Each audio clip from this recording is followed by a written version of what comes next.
qaali ah wasiirka ugu shaqada badan dhihi karo wasiirada hadda jira jamhuuriyadda Soomaaliya oo saaxiibkay ah saaxiibadeen oo dhan ay ku faraxsan yihiin in uu maanta ku soo booqdo magaalada Edmonton Canada jaalo wasiir ku soo dhawo magaaladeeda hay'ad midaysa ummadda Soomaaliyeed inaan caaw magaciisa ku soo dhaweeyo si gaar ah aad baan u faraxsanahay ku soo dhawo wasiirka caaw nala jooga waa wasiirada saan u sheegnay dawladda federaalka sida raggii ugu horreeyay oo sheegeen waxyaalo badan oo ku dayasho u baahan ayaa jira markay timaadana waxaa la rabaa qofka ay qusayso in uu ka faa'iideysto anu waxaan u arkaa dadkii Soomaaliyeed oo ilaa 30 sano ka hor u soo qaxay waddankan Canada oo qaar ka midana ay ku koreen jaamacado ku dhameeyeen ku barteen ka shaqaysteen in ay tahay in lagu daydo wasiir Omar oo kaleeto sababta oo ah waxaad wax u baratay oo aad u dadaalaysay oo aad intaa u sameynayso waalidkaa kugu hawleen ma ahayn inaad ayaga kaliya u shaqaysa adigu ama carruuraada dhashay u shaqaysay waxay inaad qarankii aad ku abtirsanaysay waxa aad baratay uga faa'iideysanaysid aad baan ugu faraxsanahay inuu taas sameeyay asagoo oo ka heli karo dalal badan oo adduunka intuu shaqada imaanna uu ka sii shaqaynayay Sacuudiga oo bangi weyn oo islaamiga uu ka shaqaynayay inuu u joojiyay si uu ugu qabto dalka uu u dhashay wuxuuna hameen u siyaadiyo aad baan ugu faraxsanahay waxaan rajaynaynaa rag badan oo halkan ka muuqday kuwa maqan badan in lagu daydo oo loo istaago sidii dalka hooyo wax loogu qaban lahaa intaas haddaan aan ku daro wasiirku caawa su'aalo badan waa la weydiinayaa waxaana rabaa in la weydiiyo su'aasha ah oo dadka mugdiga kaga jira oo mar walba la isweydiiyo Soomaaliya meel lagu noqon kara ma tahay mise ma anu marar badan baa ka hadlo leega dhageysan maayo wasiirka iyo anigu 10 bari baa xamar noo kala dhaxaysay intaan ka wada nimid sidaad ogtihiina sanadkii 2 jeer ama 3 jeer oo kamid ah waa tagaa dad badanna markaan iraahdo oo meesha barkaalo soo arag waxa ka jira xaqiiqada waxay tahay waxay moodaa inaysan aad iga dhageysan laakiin caawa fursad waxa loo helayaa in wasiirka la weydiiyo baqdin haday jirtana halkaas caawa ay ku gooyi doonto lana tagi doono dalkii hooyo hadii ilaahay markuna tilmaamo haddaan wax yar marka aan ku taabto magaaladan aan joogno oo Edmonton la yiraahdo dad badan oo Soomaaliyeed oo qiyaasi lagu qiyaasay 20,000 ayaa ku nool laakiin markii aan xuraansi hoose sii badinay waxaa noo cadaatay inuu numberku intaa ka badan yahay dadkaas waxyaalo badan oo ku midaysan yihiin baa jira waxaa jira community badan oo lagu shaqeeya midbana shaqo gooni u qabato tiir naga dhaxeeyo oo aan kulligeen wada bilgaraysanay oo aan leenahayna waxa weeye masjidka saxaabo waa meesha kaliya oo ummadda Soomaaliyeed waxyaalo badan loogu qabto waxaa kamid ah dadka ayaa diinta islaamka lagu baraa quraanka lagu bartaa wixii jira baa quraan lagu saaraa wixii dhibaataysan waxa looga qabtaa waxa kaliya oo aan ku yahay dadka dhinta oo Soomaaliyeed waxay meesha kaliya oo ka mas'uulka oo marka uu dhinto qofka la soo socodsiiyo ilaa aaskiisu dhacana ayadu mas'uuliyadeeda qaada waxay kaloo sanadihii dambe ay u gudubtay inay dalkii hooyo ay u dhalatay waxa laaliyo wixii dhibaato ka yimaada ay ka qayb qaataan 2 jeer oo dhibaatooyin ay dhaceen dhibaatadii abaarta halka waxaan ka dirnay lacag $100,000 ku dhow waxa la geeyay Soomaaliya waxaana loo qaybiyay abaarihii disasterkii soo ka dhacay oo dhibka badnaa xanuun kala badnaana ummadda Soomaaliyeed ee magaaladan ku nool waxay aruurisay $100,000 oo Canadian dollar ah aniga ayaana gacanteeda waxaan ku guddoonsiiyay guddiga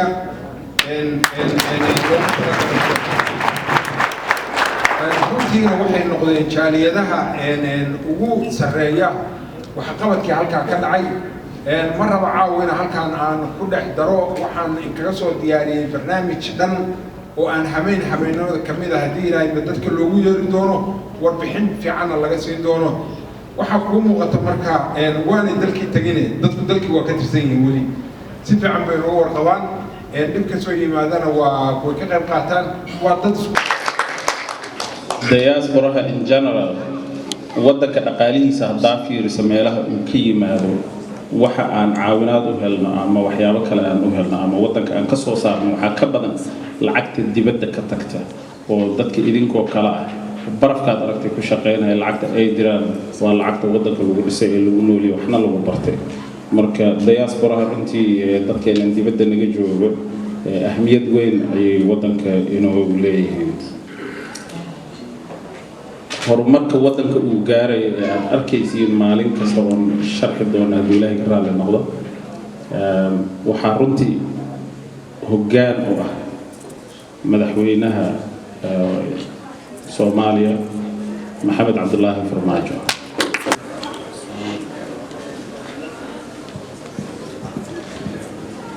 Assalaamu calaykum waraxmatullaahi wabarakaatuh marka hore waxaan aad u soo dhaweynayaa dadkii sharafta lahaa ee xafladan qiimaha iyo qaayaha ee wasiirka lagu soo dhaweynayo Omar soo qabanqaabiyey waxaan kaloo soo dhaweynayaa oo aan aad ugu mahadnaqayaa odayaasha iyo gabdhaha qiimaha badan ee ka soo qayb galay shirkan ee matalaya magaaladan Edmonton iyo gobolka Alberta oo muujiyay sida loo soo dhaweynayo madaxda dalka markii ay yimaadaan waxaan kaloo u mahadnaqayaa inta isku mashquulisay in arrintani ay dhacdo oo ama markii horeba ha ahaato mid dibadda laga soo abaabulay ama ha ahaato mid dibadda ee gudaha laga abaabulay intaba waxaan kaloo u mahadnaqayaa media runtii aad ugu dadaalay inaynu codkan iyo fikirkan fiican isu baahino waxaan kaloo aad u mahadinayaa xidhiidhyaheena runtii aad iyo aad naftahama ahoo runtii ku wanaagsan hawshan maamulaya inta aanan wasiirka soo dhaweynin isagoo aad u mahadsan aan yaro fiirino wixii bal hadda idinka horreeyey isaga inaan qaar yaro xasuusino idinkana idin xasuusino dowladdii tan ka horreysay baanu annagu ahayn waxyaabihii iigu la yaabka badnaa waxaa ka mid ahaa xasan sheekh markii la dooranayay waxaanu tagnay iskoola bulisiya waa meesha lagu ilaaliyo ammaanka dalka meelaha ugu culus waxaa hortayda soo maray niman garaado badan wata oo jenaraallo iyo wada xambaarsan oo is eryanaya mid baa mid wuxuu leeyahay hebel dembi buu galay hebel waxaasuu sameeyey hebel waxaasuu sameeyey mid kalaa marka intuu yimid kaale ma waxaasaad samaysay haa darajuu xidhaya marka culus intuu halgan geliyey gacanta ayuu darajadii ka fujistay jeebkuu gashaday halkaasuna isaga dhaqaaqay kii waa ka dabaqeynaya wuxuu leeyahay kumaande darajada anaa iskale hadlaysiiyo isaguna wuxuu leeyahay wallaahi inaan darajadaa lagu siinayn waxaan filayaa waa dhibaatooyinkii wakhtiga aanu la kulannay waxa kaloo cajiib ahaa waxaa jira baarlamaanka nabadgelyadiisa si loo ilaaliyo isagoo 2 jeer la qarxiyey in la keeno nin jenaraal ah oo lagu fakaro inuu yahay nabadgelyada dalka inuu baarlamaanka ilaaliyo waxa isma weyday haddana wixii ninka meel fog baa laga keenay waliba waa la isweydiiyo ninkana waxa la yiri xagee buu ciidamada ka soo galay waxa la yiri milishiyo ahaan jiray dhibaatada kale waxaan qiyaasayaa hortiina taalay inay ahayd arrimaha noocaas weli ay jirto dhinaca kale markii laga eego dadka Soomaaliyeed waa dad dawladnimada aad iyo aad u jecel waa dad aad u qadariya madaxda waxaa suurtowda haddii lagu sheego oo la yiraahdo hebel waa darajada noocaas qofkaasi inuusan isagoon ku eegin meesha aad ka timid iyo qolada aad tahay waxa tahay fadhiga kaaga kaco wixii ku habboon ee isleeyahay sameeynaya uu sameeyo waa faa'iidada kale ee dalka ka jirta weyn marba hadalka inaan dheereeyo wasiirkaan rabaa inuu intiisa badan ka hadlo laakiin dhowr qaybood baan rabaa inaan faaleeyo oo arrimaha yar eego waxyaabihii aan ku guulaysanay waxaa ka mid ahaa in dalku yeesho dawlad oo ma jirin dawladdeedii mid ka horreysay wixii kaloo ka horreeyay ku meel gaar bay ahaayeen marka dawlad baa samaysantay waxay noqotay meel laga aqoonsado Soomaaliya oo xidhiidhkii iyo adduunka uu la lahaa uu soo noqdo dadkiisii ay ku kalsoonaadaan ummaddu ay sheegaan inay dawlad leeyihiin shacbiguna inuu hawshaa ka qayb qaato waxaa lagu guulaystay oo kale in shacabku uu cabiro codkiisa oo uu hadlo oo ama media ka hadlo ama sidiisaba kalaba codkiisa ha u cabire inuu dadku hadlo waxaa lagu guulaystay in dadku wixii federalismka aynu ka hadlaynay in ay samaysmaan oo imika saad ogtihiin ilaa 6 meelood baa samaysan oo dawlad maamul goboleed la yiraahdo waa qaabkii la rabay in bal wax loo abuuro su'aasha ah ma habboonayd mise ma habboonayd waa su'aal kale laakiin waa qaab lagu guulaystay waayo fakarka ahaa in federalism la abuuro meelahaas ayaa guusha u badnayd waxyaabahan ugu guuldaraysanay maxaa ka mid ahaa waxaa ka mid ahaa in hawada Soomaaliya la soo celiyo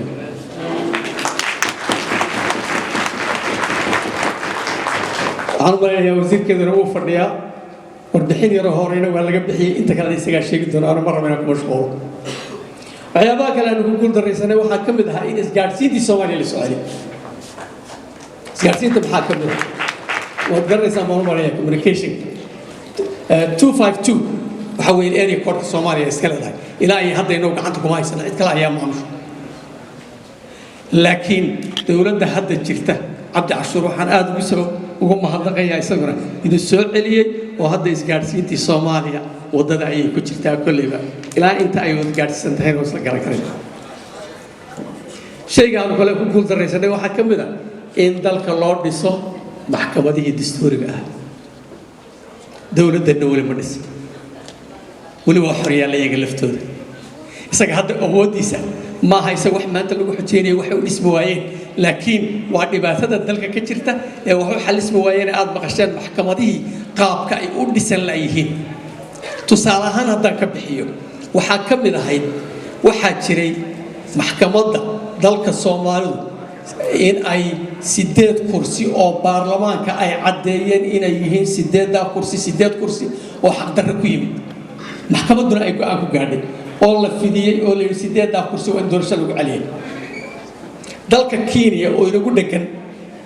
madaxweynihiisii oo la doortay ayaa la lagu celinayaa maxkamadda waa la yeelay dalka Pakistan wad garanaysaa prime minister kii baa la yiri xukunka ha ka deg oo maxkamadda ku xukunta waa ka degay dawladda Soomaaliyeed waxay ku guuleysan kar weyday in 8 kursi dib loogu noqdo leeyahay war doorashadii baa loogu celiyay wixii kale ka dambeeyay oo la garan karayo loo qiyaasay waa dhibaatada koowaad hadda aan isleenahay dalku wali maxallinin oo go'aan laga gaarin waxaan soo dhaweeyay wasiirka marka wasiir soo dhawow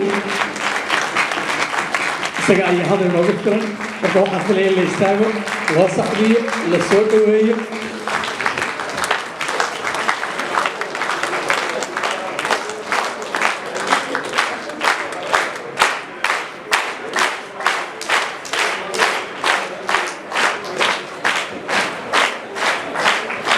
وسيرادي هذا ما صدقي وحكمه بشارين إن أن إدمنتن أو أفكار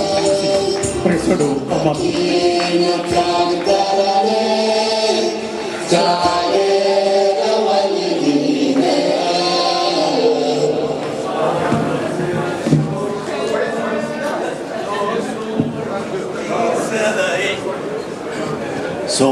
Somaliye toso escutir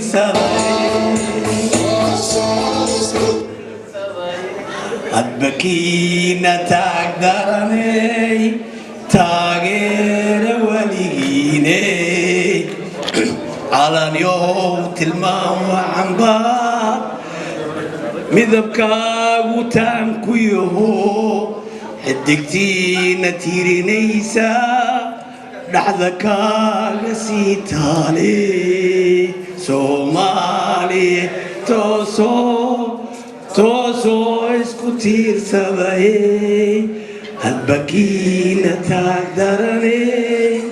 taageera weligiine waxa aan la ooyaaye ilmadu iiga qubanaysaa أنا قاعد أقرأ yaani loo diido la adoonsanahay Soomaaliyay toosoo isku tiirsaday hadbakiina taagdaranay taageera weligiine tulgeelahoo maqanbaa dhimasho u badheedhaane ma dhulkeenniyoo tagay baan nina dhagax ku tuurayne Soomaaliyay toosoo wasiirkaan soo dhawayno wasiir Omar ha noolaado waxaanu leenahay ku soo dhawow Edmonton ku soo dhawow waxaan leenahay Alberta yalla wasiir حسن أمك وياك ولا هاجر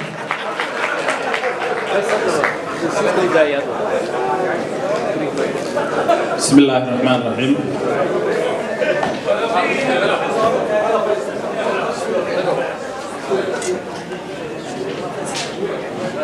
بسم الله الرحمن الرحيم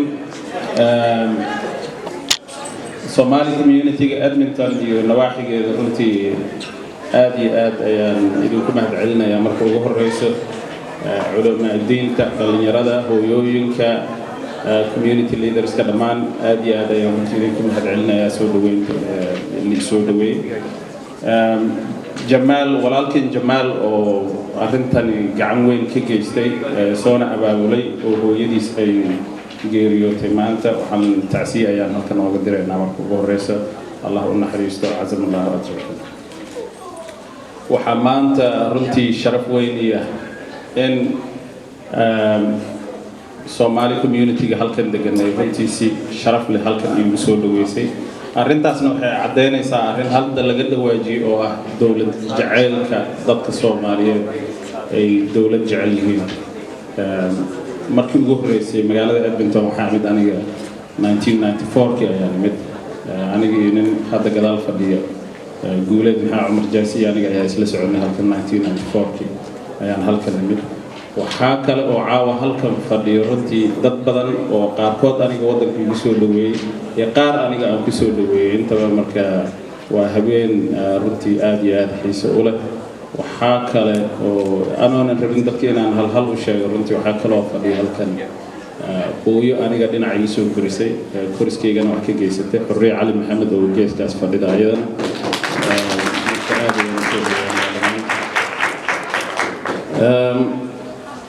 wadankan Canada oo sida la sheegay madaxweynuhu aniga si shakhsi abaan sunaqaan wada shaqeynaa isaga iyo ra'iisul wasaaraheena Xasan Cali Khayre oo isaga si toos ah wada shaqeyno runta marka loo hadlo anigoona hadda ka hadlaynin in dawladda aan ka tirsanahay laakiin waxaan halkan ka cadeynayaa laba nin oo ka go'an tahay in Soomaaliya ay dib u dhisaan howlkar ah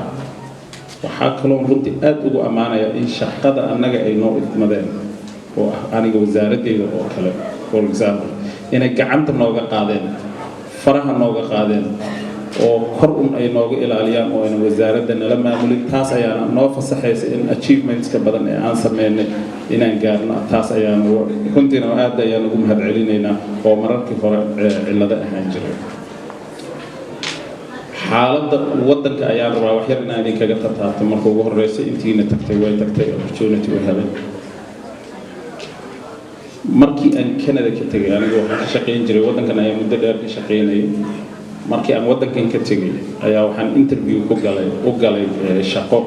wadanka Saudi Arabia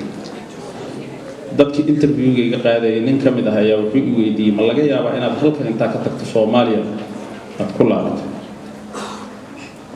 sida dad badan oo idinkeeda ka mid ah hadda ay dareemayaan oo kale ayaan dareemay waxaan ku yiri jawaabteedu waxay ahayd maya Soomaaliya ma socday Sacuudiga inaan ka shaqeeyo Canada ku soo noqdaan ilaahay amarkii Sacuudiga ka shaqeeyay Soomaaliya ayaan tagay bishii June ee hadda la soo dhaafay qofkii interviewga iga qaaday oo wadankiisa matalay anigoo Soomaaliya matalay ayaa meel ku wada kulanay waxaan u sheegay interviewgaas su'aashii uu weydiiyay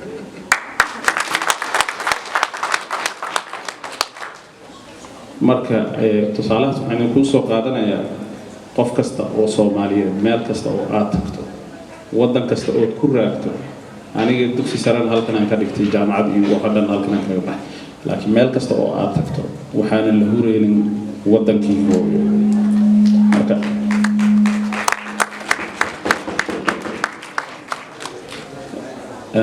waad ogtihiin wadciga hadda Soomaaliya uu ku sugan yahay dhinaca amniga xaaladaha aan ku shaqeyno waad ka warhaysiin marka waxaan rabnaa in waxyaabaha xaaladaha aan ku shaqeyno iyo amniga keena inaan wax yar ka tataabano statistics hadda la sheegay mar dhawey la sheegay dhalinyarada waxaa la sheegay inay 70% Soomaaliya ay dhalinyaradaasi waa dad aad iyo aad u firfircoon Soomaalida in general waa dad aad u firfircoon dhalinyarada Soomaaliya joogto waa dad howlkar aad u firfircoon dugsi sare markay ka baxaan jaamacado local ah oo waddanka gudihiisa ay wax ka bartaan marka ay ka soo baxaan jaamacadahaas shaqo ma helaan hadday helaan shaqooyinkaasi runtii kuma filna shaqooyin lacag badan ay ka helaan oo familkooda ay ku support gareyn karaan ma aha marka dadka aniga aan ku jiro ee dibadda joogi jiray ee markasta ku fikiri jiray war dadkan tahriibaya maxay la tahriibayaan waxyaabaha ay la tahriibayaan waa shaqo la'aan iyo cadaalad darro labadaas ayaa ugu weyn dhalinyarada aad arkaysa waddanka ka baxaya ee uga baxaya marka labadaasi oonan xal loo helin Soomaaliya xalkeeda weli faraka ma qabo haddaad aragteena dawladda hadda ka jirto Soomaaliya oo aniga ka mid tahay ahmiyad weyn ayaa waxay saaraysaa employment-ga shaqo abuuris especially dhinaca dhalinyarada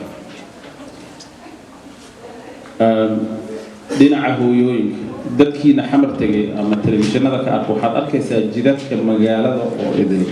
meelaha ganacsiga waxaad arkaysaa hooyooyin wax ku iibinaya subax intay soo kacaan ilaa ay galabtii wax iibinaya si ciyaalkan dhalinyarada ah hadda ka hadlayno ay tahriibka ooga reebaan baabuurro ugu iibiyaan ay ganacsi ugu sameeyaan jaamacadaha ay uga bixiyaan ayaga oo halkaasi fadhiya jidadka aad aragteen garbihiisa ayaa waxbana qof u geysan ayaa maalin kasta la qarxiyaa oo sidaas ay hooyooyinkaasi ay ku rafaadaan marka ummadda Soomaaliyeed runtii waxyaabaha ay ka dhisan yihiin weligood ay ka dimi lahaayeen waxaa ka mid ah hooyooyinka iyo kaalinta ay ka geystaan waddanka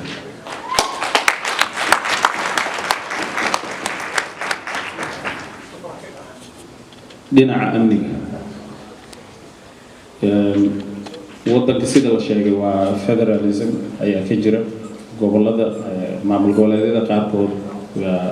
way ka nabad badan yihiin meelaha kale muqdisho oo caasimadda waddanka ah oo dadka ugu badan ee Soomaaliya ay joogaan amnigeedu waad iska qiyaasaysiin maalinba meel ayuu marayaa laakiin si aniga markii aan imid bishii March dhammaadkeeda ilaa iyo maanta dawladda wax badan ayay ka qabatay amniga aad iyo aad ayuu hadda uga duwan yahay markii aan imaaday waxaa dhacay qaraxii naxdinta lahaa ee Zobe maalintii Oktoobar 14 goobjoog ayaan ahaa aniga magaalada ayaan joogay habeenkii goobta waan tagay waan soo arkay waxyaabaha runtii igu dhiirigeliyay waddanka inaan sii joogan arrintaas ayaa ka mid ah maadaama loo baahan yahay 28 Oktoobar qaraxii labaad ee ka dhacay isagana goobjoog ayaan ahayn oo dad hata ay ku jireen Canada ka tagay oo idinka dhammaantiin aad garanaysiin marka waddanku wuxuu u baahan yahay dad amnigana wax ka qabta maalgelintana waa midda ugu horeyso si shaqo abuuris loo sameeyo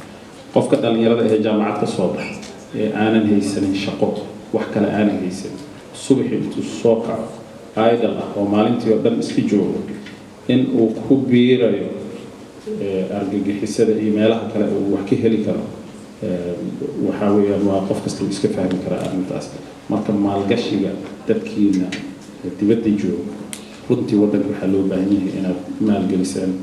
in alla inta aad awoodeen haddii ilaahay ka raalli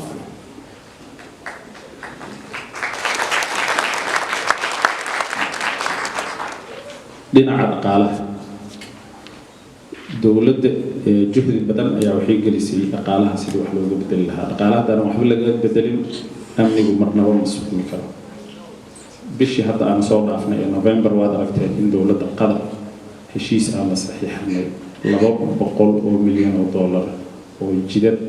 iyo meelo kale inta lagu dhisay waxyaabaha waddanka horumarnaa waxaa ka mid ah transportiga iyo jidadka marka arrintaasi arrin aad iyo aad ahmiyad u leeyahay waxaa kaloo jiro $100 milyan oo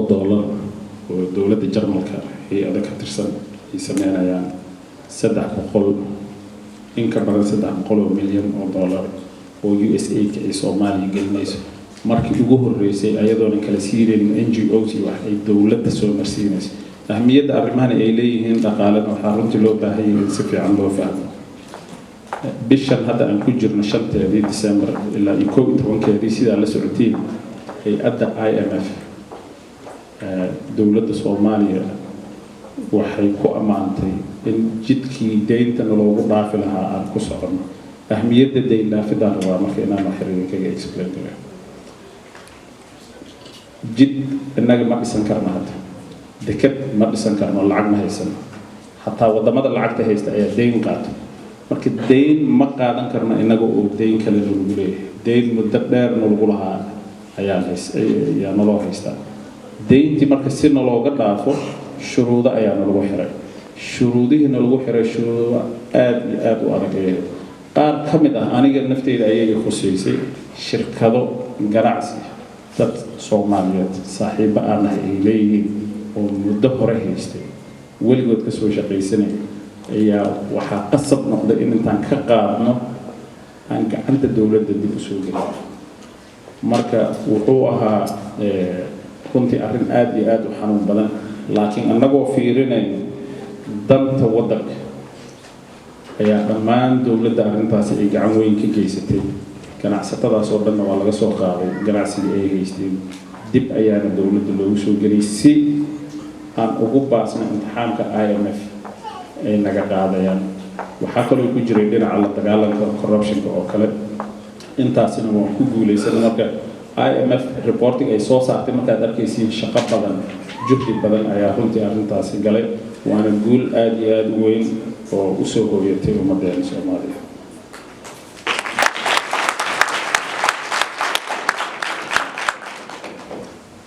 dhinaca sharciyada intii dowladda hadda ay timid ilaa iyo 12 ama 15 sharci ayaan baarlamaanka u gudbinay dowladdu meesha ay ugu liidatay waxyaabaha ugu dhibka badnaa ay haystay waxay ahayd sharciyada waddanka sharciga hadda ugu muhiimsanaayo la sheegay oo sharciga isgaarsiinta ahaa waad la socotiin oo la saxiixay oo sharci noqday iyo kii la dagaalanka corruptionka inta marka dowladdan waxay juhdi badan saartay sidii sharciyada waddanka dib loogu dhisi lahaa meel fiicanna wuu inoo maraya hadda sharciyadaasi sharciyo badanna waa la gudbiyey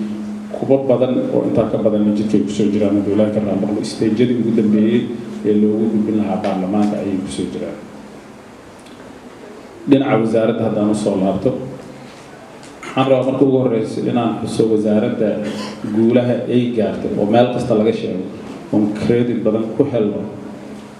guulahaasi aniga keligay ma keenin waxaa keenay wasiiradii iga soo horreeyey oo qayb ka soo ahaa arrintaas iyo shaqaalaha aniga hadda ila shaqeeyo oo uu ka mid yahay Yuusuf Cabdulle oo garanaysiin oo reer Edmonton ah marka wax aniga keligay aan runtii keenay ma laha waxaa kale oo ka mid ah dad badan oo Hirshabeelle oo nagu dhow xamar ku dhow baabuurka taargadiisa marka uu soo galay xamar waa in laga furo oo mid kale lagu leeyahay taas amni darro iyadoo inconvenience badan ku abuuraysa shacabka amni xumo badan ayay inoo keentay hadda waad aragteen waxyaabaha dhaca wax ugu weyn ee ugu badan waa qarax baabuur lagu soo xiray marka baabuurka haddaad ka keensan karto gobolka ugu dhow markaad keentana taargada ka furi karto mid kale aad ku dhejin karto oo history-gii oo dhan uu lumay waa dhibaato marka waxyaabahan hadda aan ku dhex jirnay inaan waddanka oo dhan hal taargo hal system aan u sameyno ayaan ku dhex jirnaa waana meel fiican ayuu noo marayaa gabagabaa dhinaca sharciga civil aviationka wuu inoo dhammaaday alxamdulilah looyaro Soomaali Canadians ah ayaa ka shaqeeyay uu dhamaaday turjubaankii loo turjumi lahaa afka Soomaaligana waxaa ka shaqeynaya dad Soomaali Canadians ah oo hadda joogo actually nin reer Calgary ah nin Ottawa ayaa ka shaqeynaya insha Allah tacaala bisha soo socotay January dhexdeeda isagana uu dhamaan doonaa dowladda ka raaliyo dowladda Turkiga waxay noo ogolaatay 100 arday in civil aviation ka aan u tababarno si daahfuran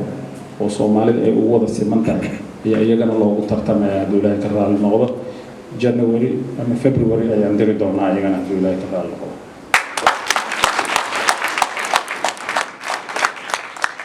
shirkadda Somali Airlines dib u soo celinteedii juhdi badan waan gelinay waxaan rabnaa inaan dib u soo aasaasno laakiin aan dib u soo aasaasno iyada oo wanaagsan mooye wuxuu sheegay in shirkad iskaashatooyin ayuu sheegay in lagu soo celiyo shirkadda cusub ee Somali Airlines waxay noqon doontaa wax ay isla leeyihiin dowladda iyo shirkadda ganacsiga dowladda ka raali noqdo which is arrinta oo isagana moosha